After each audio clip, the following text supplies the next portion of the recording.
안녕하세요 여러분, 노마드입니다.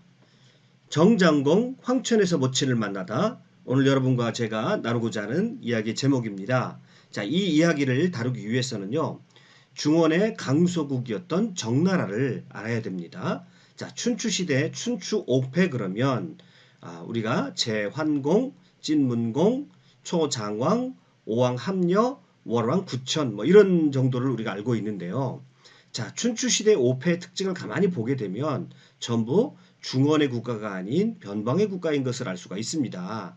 자, 그래서 그 이유는 무엇인고 하니 이 주나라의 왕실이 힘이 약화되면서 중원에 힘의 공백이 생기게 되죠. 그래서 춘추시대 그러면 전형적으로 구심력이 작동하는 그런 시대인 것을 알 수가 있습니다. 자, 그래서 모든 주변의 국가들이 이 중원에 비어있는 이 힘의 공백을 메꾸기 위해서 중원으로 그래서 중원에 패권을 놓고 경쟁했던 시대가 바로 춘추시대라고 할 수 있겠는데요.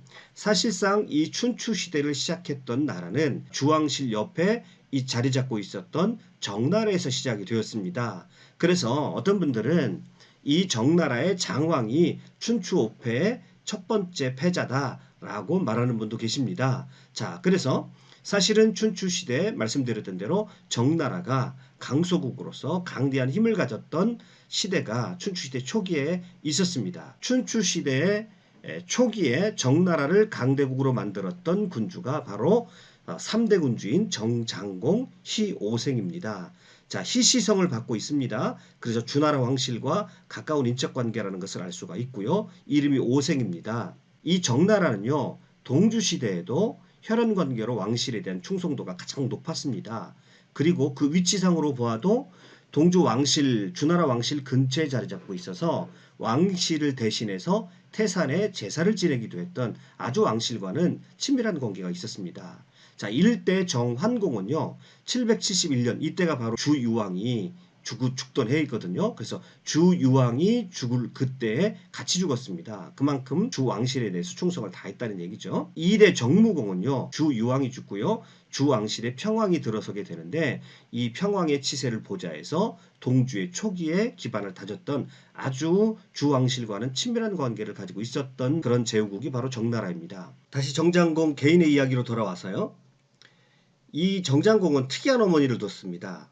장남임에도 불구하고 어렸을 때부터 어머니에게 차별 대우를 받았어요. 자식으로서요. 둘째 아들을 굉장히 사랑했고 첫째 아들인 정장공 즉 오생을 굉장히 미워했습니다. 그 이유를 들어보니까 이런 이유가 있었어요. 오생이 태어났는데 거꾸로 태어났답니다. 머리부터 나온 게 아니라 발부터 나와가지고 무강이 거의 죽을 뻔했다라고 합니다. 그래서 거의 죽다가 겨우 자식 오생을 낳았다라고 그래요. 그래서 이 오생의 이름 자체가 거꾸로 태어났다 이런 뜻을 가지고 있다고 합니다. 그런데 그에 반해서 둘째 아들 단은 정말 아기를 낳는 것 같지도 않게 그렇게 수월하게 아이를 낳았다라고 합니다. 그런 이유가 있어서 그런지 몰라도 하여튼 이 무강이 첫째 아들보다는 둘째 아들을 굉장히 사랑했고요. 자, 그래서 끊임없이 시도를 하는데 둘째 아들 단을 태자로 세우려고 시도를 합니다. 자기 남편에게 단이는 재주도 뛰어나고 심성 또한 착하나 오생은 큰아들 오생은 음흉한 아이니까 후계자를 마땅히 단을 세워야 된다라고 끊임없이 자기 남편에게 얘기했지만 장자가 대를 이어야 된다는 그 명분을 꺾을 수는 없었습니다. 그래서 어쩔 수 없이 정장공이 즉위를 합니다. 자, 즉위를 하자 이 어머니는 포기하지 않습니다. 그래서 자기 둘째 아들을 어떻게든지 입지를 세워주려고 하는 시도를 하게 되는데요. 그때 당시에 작은 공성에 봉해져 있는 단에게 경성이라는 대읍을 큰 성을 내놓으라고 자기 큰아들에게 요구를 합니다. 자, 요구가 들어지지 않자 곡기까지 끊으면서 위협을 합니다. 그러니까 할 수 없이 경성을 내어주게 됩니다. 그래서 자기 둘째 아들이 경성대숙, 여기 숙이라고 하는 것은 동생이란 뜻이거든요. 그러니까 그 당대 군주의 제일 큰 동생이다 이런 뜻을 가진 경성대숙 또는 경성태숙이라는 그런 칭호를 받게 하는 것이죠.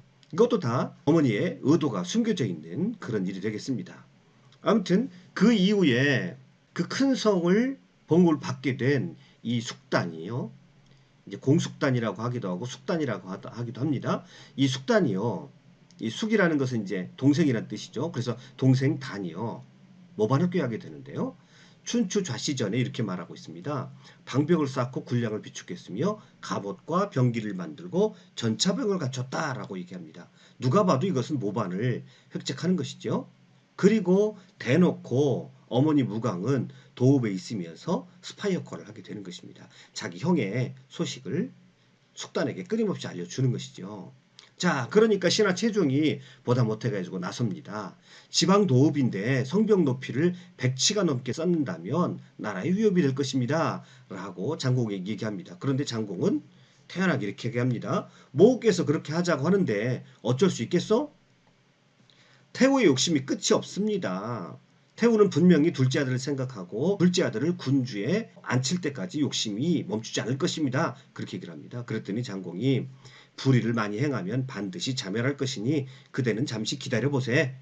이렇게 얘기하는 겁니다. 너무도 태평하게 장공이 그렇게 얘기하는 거예요. 자, 공숙단이요. 이 숙단이 서쪽과 북쪽에 있는 여러 도읍들을 명령 내려가지고요. 장공을 배반하고 자기를 따르라고 노골적으로 이제 모반을 획책을 합니다. 자, 그러니 공자 거라는 사람이 나라에는 두 임금이 있을 수 없습니다. 장치 어찌하시려고 그렇게 하십니까? 만약에 정말 뜻이 계시다고 한다면 둘째 아들에게 물려줘 버리시든지 그러면 제가 따르겠습니다. 그럴 요량이 아니시면 내버려두면 안 됩니다. 공자 거가 강력하게 토벌할 것을 건의합니다. 그랬더니요, 이번에도 장공이 태연하게 말을 합니다. 내버려두어라. 재앙이 저절로 이를 것이다. 라고 이렇게 얘기를 합니다. 자, 공숙단이요, 두고오를 마침내 자기 것으로 만들어버리고요, 세력을 더 확장하려고 합니다. 자, 이번에도 공자단이 났습니다. 이제는 더 이상 기다려서는 안 됩니다. 이건 누가 봐도 모반입니다. 이제 실 때가 되었습니다. 저렇게 세력이 두터워졌으니 장차 그를 따르는 무리가 많아질 겁니다. 그런데 이번에도 장공이 태연하게 말합니다. 의롭지 않고 친하지도 않은 집단이 무리가 많아진다면 장차 무너져 버릴 것이다. 그래 걱정하지 말아라. 태연하게 그렇게 말을 하는 겁니다. 공숙단이요, 본격적으로 세력을 규합해가지고 정나라를 공격하려고 나섭니다. 형의 수도를 공격하는 것이죠. 자, 여기 지도를 보시죠. 여기가 경입니다. 여기가 정입니다. 여기가 수도인데요. 경에서 수도를 공격하려 나서는 것이죠. 그런데요, 의외의 일이 벌어집니다. 공자 거가 공숙단이 수도를 공격하려고 나서는 그 틈을 타가지고 공자 거가 이 공숙단의 본거지인 이 경지방을 습격 역습을 합니다.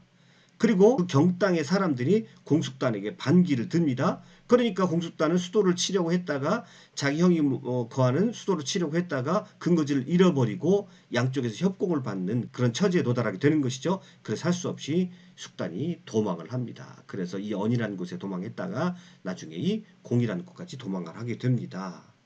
자, 그래서 정나라 사람들은요, 이러한 장공이 끊임없이 자기 동생의 모반을 참아주는 것을 보고요. 그리고 공숙단이 반란을 획책하는 그 순간에 그 지점에 이르러서야 동생을 제압하는 그 모습을 보고요. 모두 정나라 사람들이 장공에 대해서 동정의 눈길을 보냅니다. 그리고 반란을 일으켰던 모우와 숙단을 비난하게 됩니다. 사람들이 이렇게 말하는 것이죠. 오죽했으면 자기 동생과 동생을 죽였겠는가 라고 사람들이 전부 그렇게 얘기하면서 장공에 대해서 동정의 눈길을 보내는 것입니다. 자, 그런데요, 이 사건을 두고 송나라 학자인 동래 여조겸이 오히려 누구를 비난하냐면 장공을 비난하는 그런 논박을 하게 됩니다. 동래박이라는 책은요, 이 여조겸이라는 사람이 이제까지 있었던 역사적인 사건들에 대해서 자기 나름대로의 논평을 실은 책이거든요. 이렇게 얘기합니다.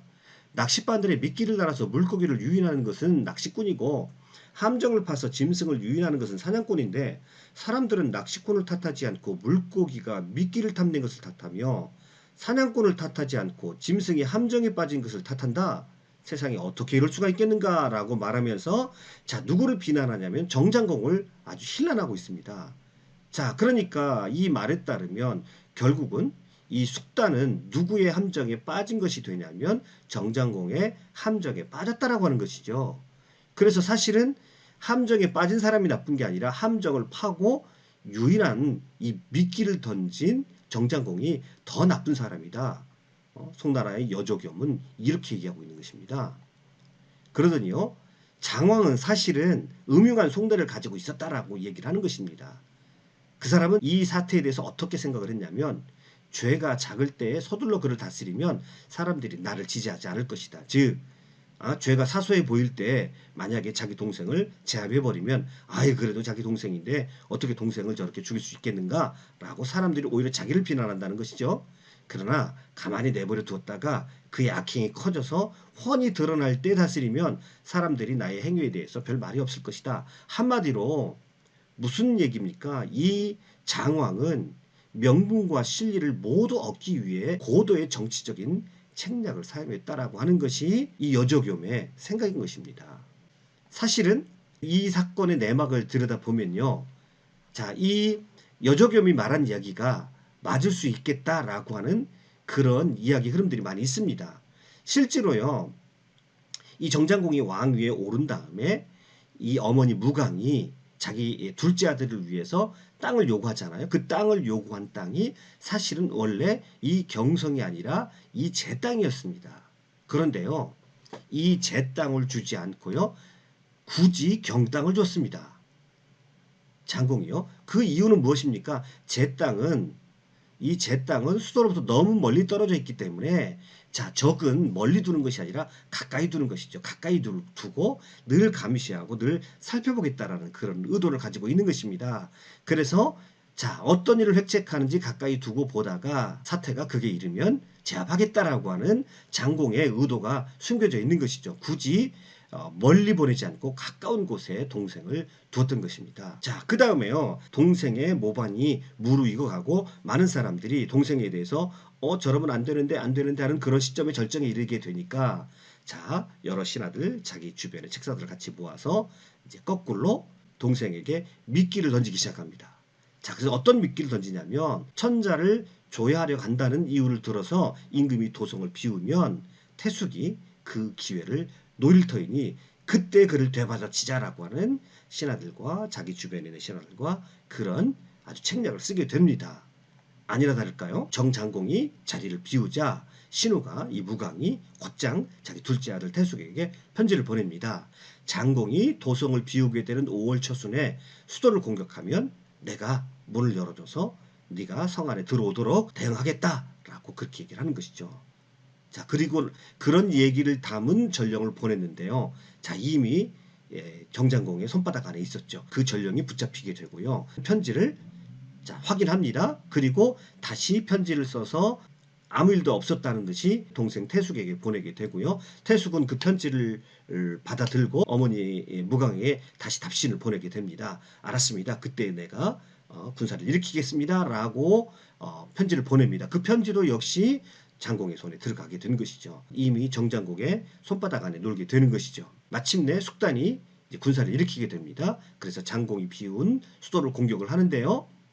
그 사이에 미리 대비하고 있었던 공자 거가 숙단의 근거지인 경성을 공격하게 됩니다. 자, 일반 백성들도 모두 이제 이 숙단 편을 드는 것이 아니라 장공 편으로 돌아서게 됩니다. 자, 그래서요. 이제 마침내 우여곡절 끝에 이 숙단이 잡히게 되죠. 그러면서 마지막으로 이런 말을 합니다. 어머니가 나를 그르쳤다. 그러면서 자기 어머니를 원망을 하는 것입니다. 그러면서 이제까지 나를 20여 년 동안 참아준 형을 무슨 면목으로 보겠는가 라고 하면서 자, 잡힌 그 자리에서 자결을 하게 됩니다. 그리고요. 장공은요. 동생의 시체를 어루만지면서 아우의 어리석은 행동을 안타까워하면서 많은 사람들이 보는 앞에서 통곡을 하게 되는 것이죠. 자, 그러니 이 사건을 보고 모든 정나라 사람들은 다 전부 숙단의 편에 드는 것보다는 또 그 어머니 모우의 편에 드는 것보다는 모두가 장공의 편에 들고 장공을 동정하게 되는 것이고 장공에게 응원을 보내게 되는 것이죠. 자, 이 장공이요. 어머니를 영지라는 곳에 안치시키면서 모진 말을 합니다. 황천에 가지 않고서는 다시는 저와 어머니는 상면할 수 없을 것입니다. 라고 자기 어머니를 영지라는 곳에 보내버리게 됩니다. 자, 그런데 이 일이 이제 이것으로 마무리되는 것이 아니에요. 그 영지라는 곳에 영고숙이라는 그런 사람이 살고 있었습니다. 근데 이 사람이 보니까 이 정장공이 옳지 못한 행동을 하는 것 같이 보이거든요. 비록 어버이가 어버이 노릇도 하지 못한다 할지라도 자식은 자식의 도리를 해야 한다라고 하면서 자신이 모시고 있는 군주가 불효하게 내버려둘 수 없다라고 하면서 이 사람이 하나 생각을 꾀를 내게 됩니다. 자, 특별한 음식을 바치겠다면서 장공에게 면담을 요청합니다. 그러면서 이 사람이 잡아간 고기가 뭐냐면 올빼미 고기입니다. 자, 장공을 만났습니다. 장공도 특별한 요리를 해온다고 하니까 자기도 음식을 준비하고 이 연고숙을 기다렸습니다. 연고숙이 와서 이렇게 얘기를 합니다. 이 새의 이름은 올빼미인데 낮에는 태산도 보지 못하지만 밤에는 미물까지도 세세하게 볼 줄 압니다. 요점은요. 작은 것에는 밝고 큰 것에는 어둡다는 점입니다. 그래서 어릴 때에 제 어미새가 먹여서 기르지만 자라서는요 그 은혜를 까마득히 잊어버리고요 어미새를 쪼아먹습니다. 이게 사실인지 어쩐지 모르겠습니다만은 이 올빼미가 자신의 어미의 눈을 파먹는다고 하죠. 그래서 이러한 불효막심한 새는 잡아먹어버려야 합니다라고 해서 그래서 제가 이 새의 요리를 해왔습니다 이렇게 얘기한 겁니다. 그랬더니요 장공이 이게 무슨 얘기인지 알죠. 자기가 어머니에게 불효하는 그것을 지금 꼬집고 있는 것이거든요. 이때 마침 궁중요리사가 삶은 양을 가져옵니다. 이 장공도 누군가 요리를 해온다니까 연고숙이 요리를 해온다니까 자기도 요리를 대접하려고 맛있는 요리를 준비했겠죠. 그래서 장공이 다리 한쪽을 잘라가지고 연고숙에 건네줍니다. 그런데요 이 연고숙이 그 다리를 먹지 않고요 종이에 싸가지고 소매 속에 넣는 겁니다. 그래서 장공이 물어봅니다. 그랬더니 이렇게 대답합니다. 제 집에는 노모가 계십니다. 저는 가난해서 들짐승만 잡아드렸지 이렇게 맛있는 고기를 드린 적이 없습니다. 노모를 생각하면 이 고기가 어떻게 목구멍으로 넘어갈 수 있겠습니까? 집에 돌아가서 이것으로 고깃국을 끓여서 어머니에게 대접하려고 저는 이것을 소매 속에 넣어 두는 겁니다. 이렇게 장공이 대답합니다. 장공이 더 찔리겠죠. 그래서 솔직하게 얘기합니다. 그대는 노모를 극진히 봉양하는데 나는 그렇지 못하구려 라고 자신이 노모를 모시지 못하는 것을 한탄해합니다. 자, 그랬더니요 연고숙이 이렇게 말을 합니다. 자, 제가 어머님을 모실 수 있는 방책을 하나 말씀드리겠습니다. 땅을 파서요 샘이 나오면 방을 하나 마련하십시오. 그리고 어머님을 그곳에서 모셔와가지고 만나시는 것이 어떻습니까? 누런 물이 흐르는 황천을 만들어 놓고 그곳에서 모자가 다시 만나면 맹세를 어기는 게 아닙니다. 이렇게 말하는 겁니다. 즉 아까 자기의 이제 발라를 다 진압하면서 끝까지 동생 편을 들었던 어머니를 다른 곳으로 보내면서 황천에 가지 않고는 어머님을 다시는 만나지 않겠습니다. 그렇게 멋진 말을 했거든요. 그러니까 연고숙이 땅을 파서 누런 물이 나오면 방 하나 마련하면 그것이 바로 황천이니까 군주의 체면도 깎이지 않고 어머님과도 다시 화해할 수 있을 겁니다. 라고 그렇게 방책을 제시합니다. 옳다구나 그렇게 하면 되겠구나 라고 싶었습니다. 그래서 정장공이요. 이 연고숙이 시키는 대로 했습니다. 땅속에 깊이 팠습니다. 그리고 거기에 누런 물이 나옵니다. 거기다 방 하나를 마련해 놓고 어머님을 모셔옵니다. 그리고 어머님을 모셔오고 신하들과 함께 그곳에 가서 어머님에게 절을 합니다. 자, 이 어머님은 어떤 어머니입니까? 자신에게 있어서 정말 마음에 한을 남겨둔 어머니입니다. 이유 없이 자기가 거꾸로 태어났다는 이유만으로 이 어머니는 자기를 배척하고 자기를 왕위에서 몰아내려고 했고 자기를 자기 아버지에게 끊임없이 음해했던 그리고 끝내는 동생 편에 들어서 모반했던 이 어머니에게 찾아가는 것이죠. 그래서 화해를 요청합니다. 그래도 자식인지라 이 정장공의 마음에 어머니를 향한 그리움이 있었던 것 같습니다. 국모께서는 저를 용서하시기 바랍니다. 라고 정장공이 말하자 이 어머니도 그제서야 모든 것이 이 늙은이의 잘못이로다 라고 하면서 자신의 잘못을 뉘우치고 정장공과 다시 화해를 했고요. 이 사건을 통해서 정장공의 이름이 정나라 사람들에게 더 높아졌다고 합니다. 자, 여기까지가 정장공과 그 어머니와 관련된 그런 이야기입니다.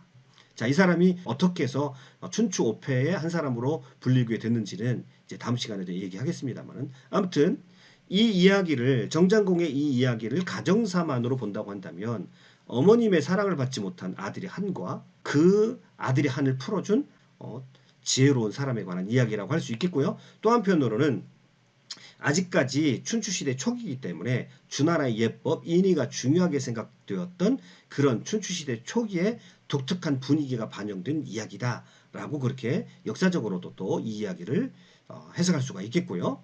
또 한편으로는 인내와 끈기 또 교묘한 책략으로 자신의 정적을 제압한 현실 군주의 모습으로 이 이야기를 읽을 수도 있겠습니다. 자, 오늘은 춘추시대 강소국 정나라의 얘기 첫 번째 시간으로요.